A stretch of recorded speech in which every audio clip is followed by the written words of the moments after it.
First off, to get started, we're going to have our guest speaker come up and talk to us. Our guest speaker is the head hockey coach here, Gustavus. Just finished his 17th season. I had the privilege of playing one season on JV and one varsity game under Coach Petersen quite a while back. So please give a warm welcome to Coach Brett Petersen.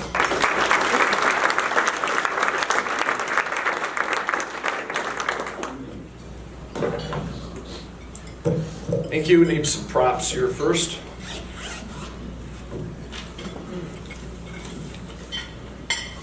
Okay.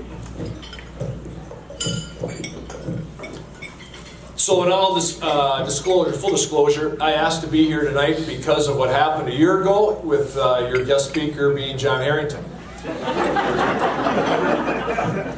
And just to be clear, because I know that John told a story very similar to this, is John and I know each other. I played for John at the University of Denver, and John probably told a story that I was partly responsible for getting he and our coaching staff at the time at Denver fired.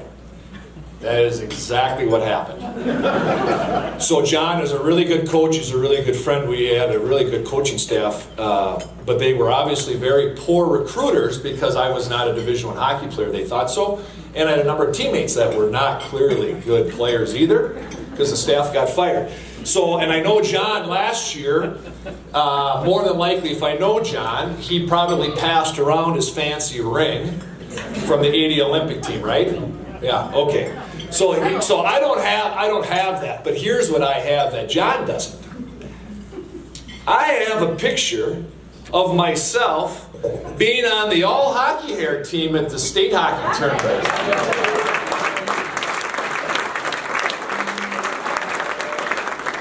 That's right. So this was the highlight of my high school career right here.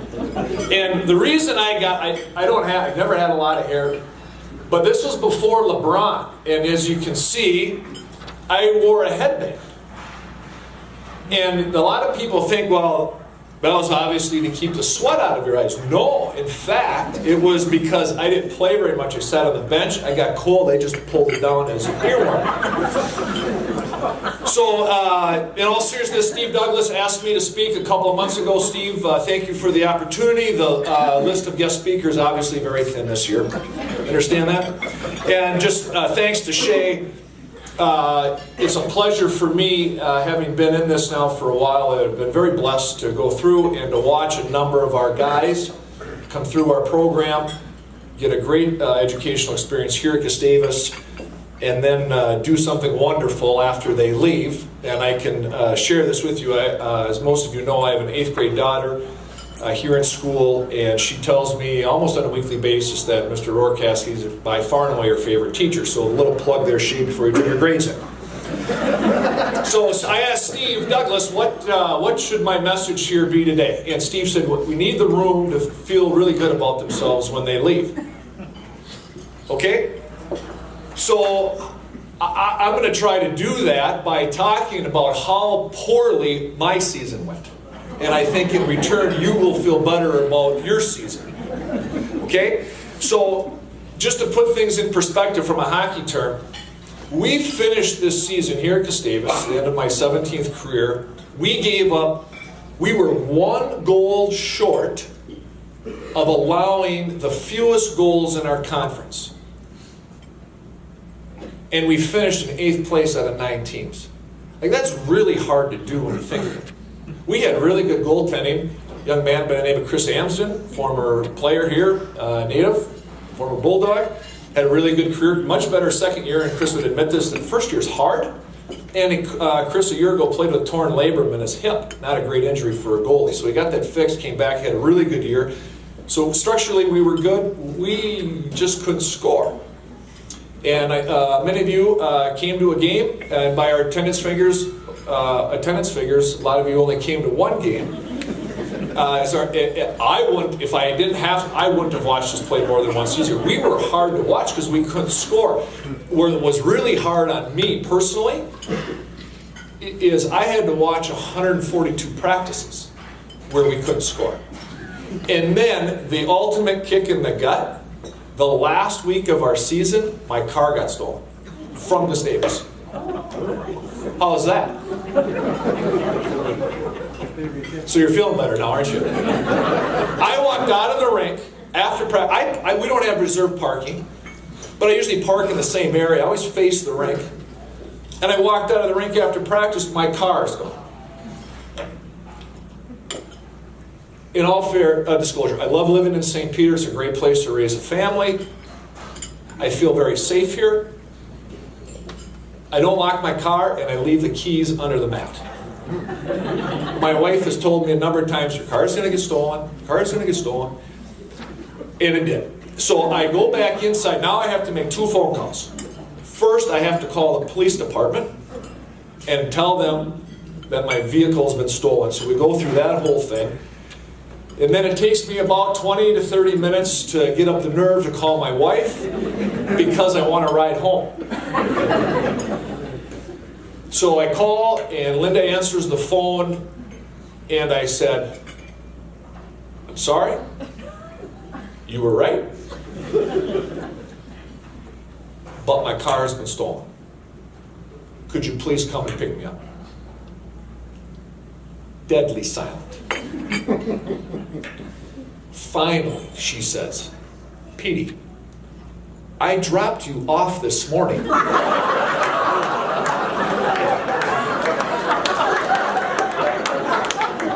Well, praise be. I said, can you come and pick me up? And she said, not right now. And I go, why not right now? She said, maybe 15, 20 minutes. Why 15, 20 minutes? She goes, Petey, I am trying to tell this police officer I did steal your car. Okay, now we're ready to go. True story. There's my ear. And you wonder why I don't have hair. On the flip side, and on a very serious note, it would be remiss on my end if I did not acknowledge the passing of our legendary coach this past summer, Don Roberts. Don was a father figure to me, a very good friend. Don was a longtime coach here at Gustavus. Don coached for 34 years, and when Don retired after 34 years, he was the winningest coach in the history of Division III hockey.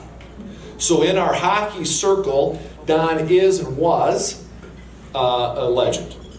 Don died this past July, and now just to kind of connect the dots here with our group, is Don started the program, or was asked to begin coaching back in 1964. Over that time period, Don established a relationship by a gentleman of the name of Russell Lund from Lund Grocery Stores up in the cities. Through that relationship, Russell was very generous and donated Don a large sum of money where Don built the rink, or helped build the rink. And the rink is still the rink. At the time in the 70s, the rink was a freestanding building. And it was because of that, though, that then our youth hockey program got going. And then because our youth hockey program got going, then our high school program got going. And if you look back, and this is very true, if you look back in the first game in the history book of your high school program, the very first game, the very first goal that was scored was by Tim Roberts, Don's son. So now we've kind of connected the dots there. Okay? So now, as we dive in a little bit, and I'm very obviously sensitive of your time, I'd like to address the parents first. And players, there's a message in there for you. And then secondly, I'm going to end addressing the player group, but I think then there's a message in there for the parents as well. So I get a lot of questions when families come to visit. And the number one question I get is, what is it like to play college hockey at Gustavus? And that can be a very lengthy conversation. So the short piece is this. I have a concern right now with our young people. I have a concern with our college age groups. I have a concern with our adult group of this. Right now, we are looking down an awful lot, and we're missing a lot of stuff that's going on up here. We look down during family dinner time. We look down during hockey games. We look down during hockey banquets. We look down while we drive. It's crazy. So as I begin each year with our parent group on the front end of our season, I talk about this hockey piece for our players, for you guys, is an opportunity to get your son away from that electronic piece and teaches them a small slice of humanity that can take them forward in life, a life with much more heart and less battery power. And it goes something like this. Number one, under no circumstance will hockey practice ever be canceled. Ever. Even on days when school is canceled. We never cancel school here at Gustavus. We would never cancel school thinking it might snow and then not snow. Like, that would never happen with us. We practice every single, it would have to rain razor blades and bocce balls for us to cancel practice. Like, it never happens. Plus, I also think it's really good karma to respect the game. So we practice every single day. Okay? 2, hockey is a very emotional day, as we know. And currently, your son has the attention span of a chipmunk on NyQuil. Very short scattered. Okay? Our coaching staff at times may raise our voice at your son, but there's always a teaching method and certainly no personal humiliation. But we think that there's a point that needs to get across, and at times we may need to raise our voice, just in full disclosure. Okay, 3, our sport is very, very, very, very difficult to play. And our parent group is probably very terrible at that. So we know as players that our game takes a lot of high skill and takes an awful lot of courage to play. So we ask our parent group to be very patient and very encouraging with our guys. Why? Because some guys need a little more time to figure out how to ride the bike. But at the end of the day, everybody kind of rides the bike the same. Some just take a little more time. And oh, by the way, there's a really good chance you're not going to get a Christmas card from the Wild's Director of Scouting. Just a reality. So there's certainly no reason to put any additional pressure on your son. Okay? Demand punctuality. Absolutely.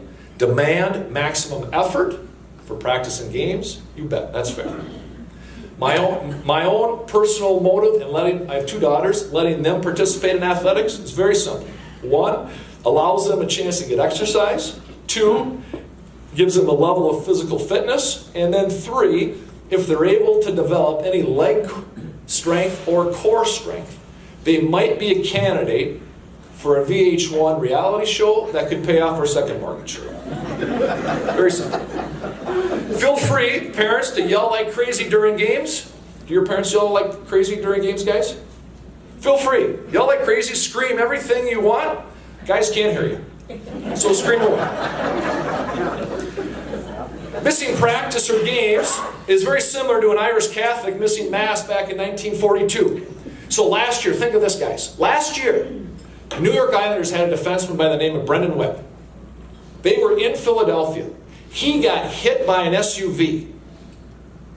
Went across the street, got a cup of coffee at Starbucks, went and played the game that night. Okay, now let me repeat this. Brendan Witt was hit by an SUV and played that night. So parents, read that sentence to your guys 50 times a night if your son comes down with a case of the sniffles and doesn't feel like going to practice. He got hit by a car and played the game. Unbelievable. We ask your kids not to celebrate too much after they score a goal. By all means, celebrate with the team. This isn't soccer. Celebrate with your team. Go find the guy who made the great pass. Have a great hug. What I'm most proud of my own kids, my own girls, is how excited they get when a teammate scores, not vice versa. It's hockey. 7, there's only 9 of these. Unless your femur is broken 16 places, college hockey players should not lay on the ice. Our rule is very simple. If the game ends for you, your game is over. Be amazed at how many times guys can get off the ice. They have to stop the game. Obviously, you must be significantly hurt. But then their game is over. Get off the guys. Darn nice. Okay, 8. Don't offer cash for goals or shutouts. Has no upside. Passion and love cannot be taught or bought. Encourage your son to block shots and battle hard in the corners. It will serve him well in life. And finally, lastly, enjoy the experience, for crying out loud. Keep it fun, keep it in perspective, and as your seniors will probably say later today, it goes awfully fast. So try to find a way to enjoy it. Remember, cell phones run on batteries. Hockey players run on blood. Blood is warmer. Welcome to college hockey. So that's the avenue we go down with our parents. So now with our guys, in closing, as you guys move on now into off season, okay, the message today is the same as the message that I gave our group when our season ended, probably before yours for how poorly we did. The message is simply this. The message is 2 words. It's time to dig in. So how do we dig in? Number 1, you got a great opportunity to dig in on Tuesday in school because your 4th quarter starts for St. Peter guys. Every single admissions office on college campuses across the country are very, very impressed and intrigued when you finish higher than you started. From a hockey standpoint, we talk about we want to finish the game better than we started. We want to finish a period better than we started. We want to finish shifts better than we started. So you got an opportunity now to begin the final quarter of your academic year, whether you're sophomore, senior, doesn't matter. And you get a chance to dig in here and go to work. 2, what I was intrigued about at dinner is I said, how was the group? He said, here's what I liked about the group. The group cares for each one, for each other guy. They care for each other. So that tells me indirectly that you guys have worked behind the scenes on relationships, which is critical. Dig in. And there's more relationships yet to be found. There's great relationships that could be still explored with your teachers in your schools. There could be more relationships at home with your parents. More guy friends at school, girlfriends at school. But a relationship piece is so important. But it takes work. It's a 2-way street. We've got to dig in. And finally, obviously, from a hockey standpoint or an athletic standpoint, if you're a multi-sport guy, that's great. If you're just a hockey guy, that's great. But now we get into the off season, and it's time to dig in. When I played back in the Stone Age, even when Shea played a little bit, we didn't have to do much in the summer. Now the game has really changed. We want to make an impact with your group. It's time to dig in. You got to go to work here this summer. And that's part of it. And our guys are in the same boat. We want to try to score more goals next year. And they know if they don't dig in this summer, there's no chance of scoring goals next year. Doesn't guarantee it, but at least allows us the opportunity to do so. So it's a pleasure to be with you today. I enjoy looking forward to listening to the rest of your banquet. Congrats on a good year, everybody. Thank you.